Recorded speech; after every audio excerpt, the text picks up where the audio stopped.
En dit is hem dan. Een Voslijn-hûs maken in de fabriek. Compleet met keuken, badkamer en alle leidings. Ze hoeven op het bouwplak alleen nog maar aansletten te worden. Eigenlijk is de vlier het meest intelligente onderdeel van de wenning. Daar zit de riolering zit daarin, daar zit de ventilatie zit daarin, daar zit de elektriciteit zit er al hierin. Daar zit eigenlijk alle facetten van de installatie zitten in die vlier. Je moet alleen maar ondersluiten. Wij hoeven alleen maar ondersluiten. Het is apart om te zien. Een productielijn van huizen. Hielendal in de fabriek en van grutpad werk door robots. Begint met een stapel planken en de eerste morren. Dan komt de isolatie erop en de stienstrips en de morren is klaar. Een stukje verderop wordt het dak in elkaar zet. Dit is volgens u de toekomst van bouwen. We willen steeds hogere eisen aan wenning stelt, met name op het gebied van energie. We moeten van het gas houden de komende jaren.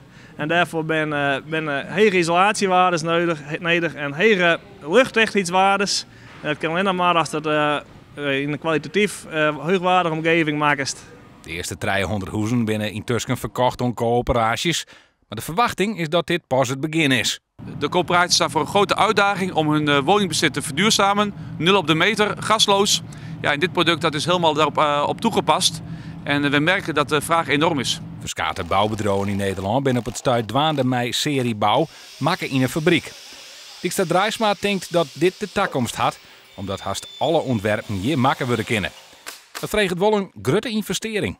Dit soort investeringen zijn nodig om die grote opgave die het voor ons leidt aanpakken te kennen. En we kennen net alleen nog, de hele branche moet je mee aan de slag. Want er leidt een gigantisch stuk werk voor ons en daar moeten we mee beginnen. Maar ja, dat zit toch in. You need a spark to light the fire. Dat moet in je starten. De seriebouw bloot net behind de huizen. Er is volle meer mogelijk. We passen het ook in een duurzame squale. Dus we hebben al een squale aan.